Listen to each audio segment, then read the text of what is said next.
Let's just say this and then keep going. Are these same things applicable for minors, or is it different for a minor? Yeah, same constitutional You rights. still have these rights. As to how the justice system is going to treat you, it may be different, but your rights and how you should use them is exactly the same. Yeah, this question here, because it's a little more serious than what I'm hearing. The business community, and law enforcement and the judicial system, they all are breaking the law for money. And how they're doing that is, basically there's not a, by what I'm listening to, there's not a real understanding of what citizenship really means to us as American citizens. So by they knowing we're ignorant of that, we don't see each other with that, racism causes a whole bunch of problems in our community, both communities. They're able to see now that they can create lifestyles like Law and Order on television. You got all this crazy stuff that's driving our young people crazy, thinking that marijuana is good to smoke, drinking alcohol if you can handle it, all of that kind of stuff. This immoral conduct is creating a behavior, and they know this. So when the enforcement comes down on you, their primary, I think their primary objective is to really get you arrested. So because money is ready to get involved. Yeah, those are good discussions to have, and I hope that we can get more into the deep stuff about how this system operates towards the end of the training. For now, let me go through this next section, and then we can maybe talk about that more. So that was the last skit. We're not going to make you guys do any more crappy acting. And y'all did all the skits, and did very well, and you asserted your rights, and everything went great, right? And nobody got arrested. But let's be honest, the skits that we're doing here, they're different from real life, right? Like, things don't always work out like this in real life. And the fact is that even people who know their rights, who know all of this material cold, and get stopped by the cops, by real cops, really on the street or in their car, even people who know this stuff might decide at one time or another, you know what, this time I'm not going to assert my rights, I'm just going to cooperate with the police. What are reasons that somebody might have for doing that? They didn't do anything wrong. Yeah, they didn't do anything wrong. It's like, Yeah. It's going to be more of a hassle. Yeah, wanting to avoid hassle. Where they've been educated. Yeah. CDs and DVDs is killing our community. Yeah, I've heard being afraid of both making the cop suspicious, or just making the cop angry, or making a fuss, right? Like making it a bigger deal than it has to be. And often people talk about, well, I didn't do anything wrong, or I don't have anything to hide. And all of these are understandable reactions, especially when you're dealing with this intimidating authority figure in your face trying to get you to cooperate. We all have these reactions, and it's totally understandable. But even considering all of those things, we still say that it's better and safer for you to assert your rights. And so I want to talk a little bit about why we say that. For one thing, the question of you didn't do anything wrong. Fact is, you may actually have done something wrong. You didn't know it. And in talking to the police, you may accidentally confess to something that is a crime that you didn't realize was a crime.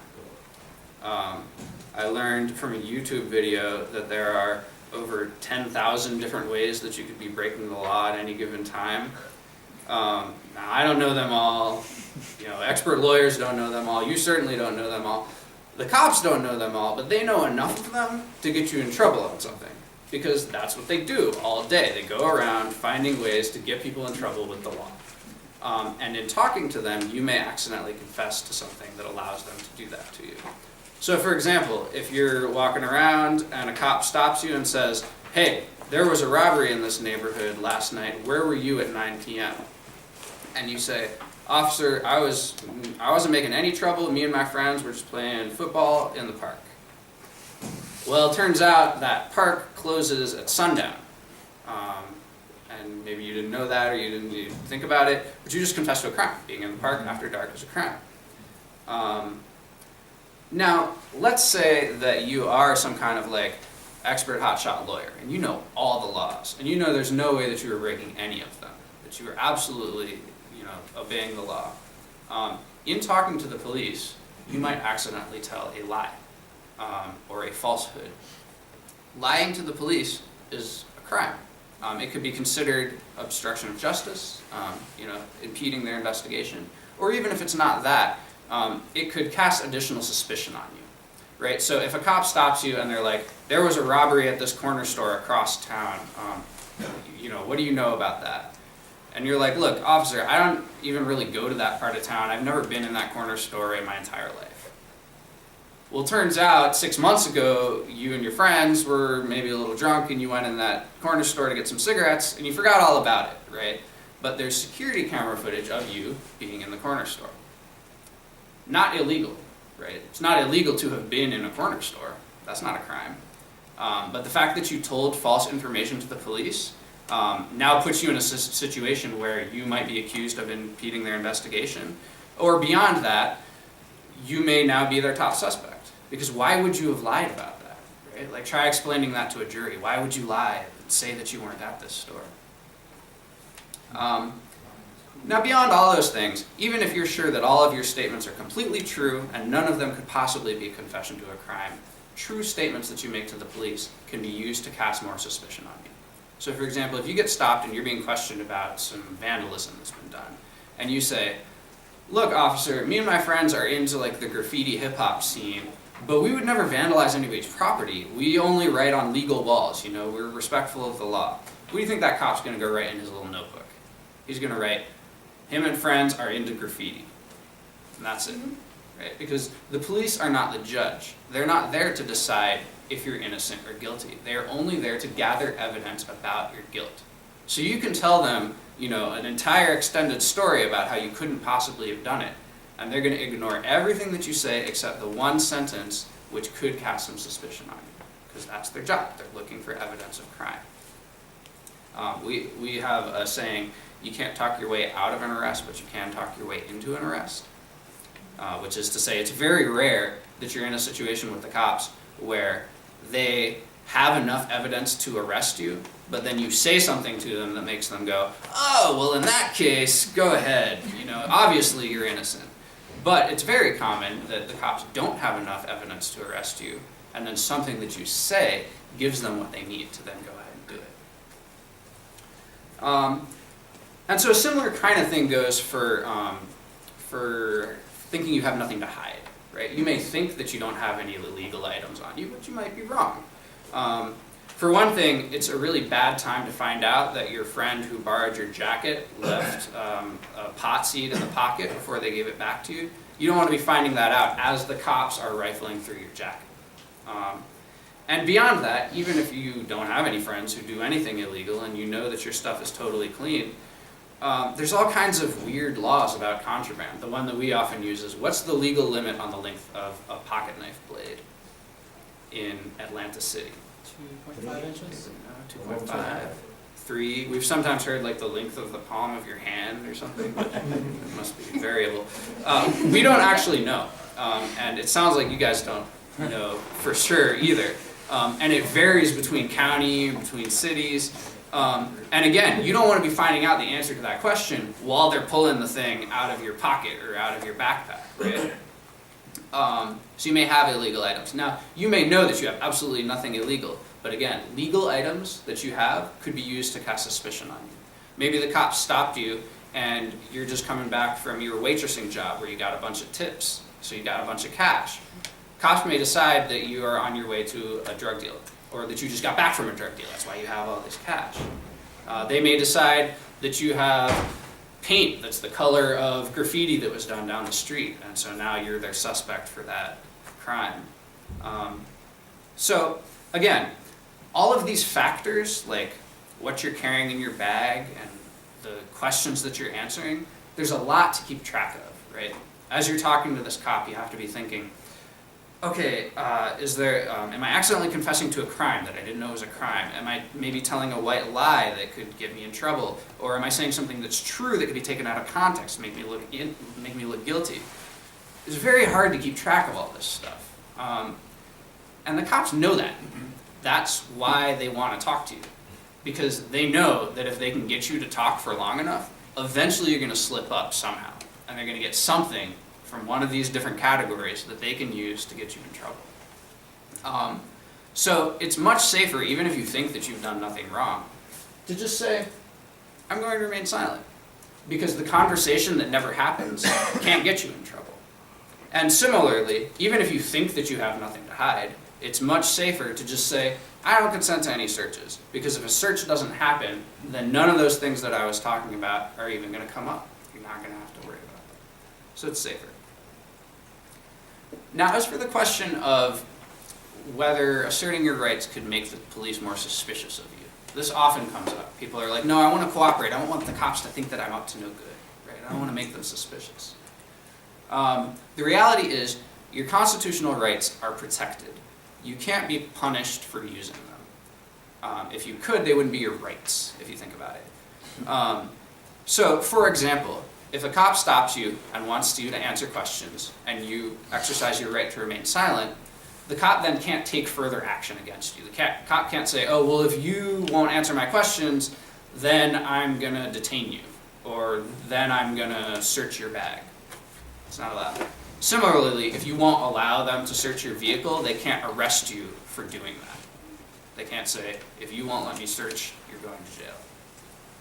And if they do, which sometimes they actually do, you have a lawsuit. Right. It would be illegal for them to do that. And in fact, your rights are so strongly protected that if evidence is brought against you in court that's been obtained illegally, right? So if you said that you don't consent to a search and they searched anyway, that evidence is called, what, fruit of the poisonous tree? Which means that it's inadmissible in court. So the cops can tear your trunk open and find a nuclear bomb in there, and they can't, they have no case. If you've refused to search. It doesn't matter what they find, none of that evidence is admissible. And similarly, the cops can't even bring up the fact that you've asserted your rights when they make their case against you in court. So for example, a cop can't say, I stopped this person, they wouldn't answer any questions, so I thought that was suspicious. They're not allowed to tell the jury that. Now you can bring that up in your defense if you want to.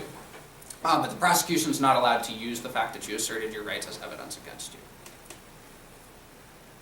Now, question. So if I say I refuse a search now and the police search my car anyway, now what proof will I have to say I didn't say it was okay? Yeah. That's a good question. That's why we recommend that when you say you refuse a search, you say it so that witnesses around can hear. Okay, nobody's there. Right. It's just Then you're in a tough situation. And we'll talk about how cop watch relates to that. Like filming the police to gather evidence. We'll talk about that at the end of the training, but that's a very good point.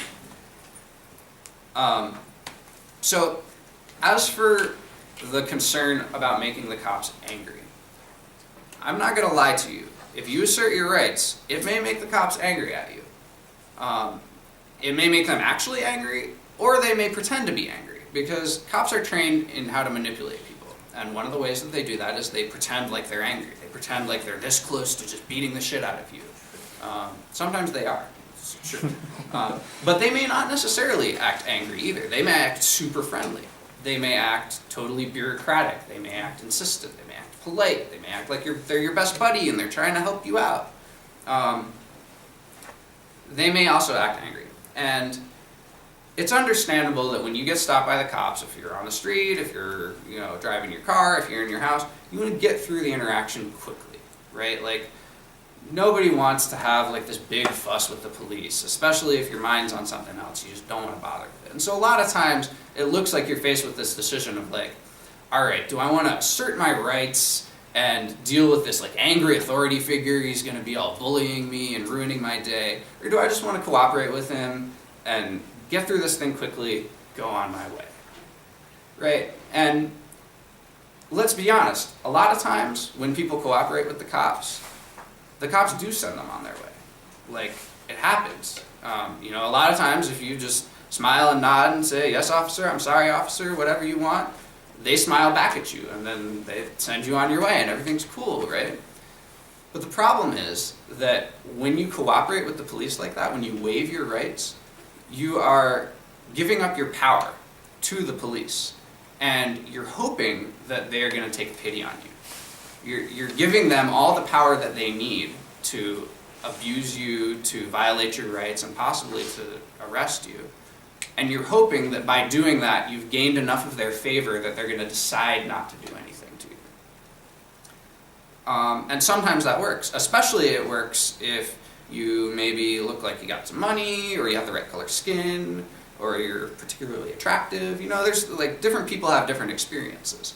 But the bottom line is, there are cops out there who, for whatever reason, have decided before they even start talking to you that you're going down. And that may be because they don't like the look of you, that may be because they don't like the political ideals that you stand for. It may be because they have a quota and they just need to make a certain number of arrests, right? Or it may be because they have some serious anger issues and they want to take it out on somebody. The problem is that those cops, there's no like special identifier for them. There's no way to know which cop is the one who's going to smile and send you on your way when you cooperate, and which cop is going to abuse everything that you give them to build a case against you, whether you did anything wrong or not, and put you in jail. So we have no choice but to assume that every cop who approaches us is this person who constitutes a very serious threat against our freedom, who could potentially abuse our rights very badly. Question. And hold on, when you get to that situation, like when you look at it that way, I think it becomes clear that it's not a question of, do I want to deal with an angry authority figure, or do I want to get through this thing quickly and smoothly? It's a question of, do I want to deal with this person who's going to be grumpy and yell at me, or do I want to put myself in a situation where I may end up arrested and in jail for the night, or for the next week, or for the next 10 years? Because these are things that happen to people who waive their rights. And when you see the situation that way, I think it becomes much more obvious which is the safer option. So that's the end of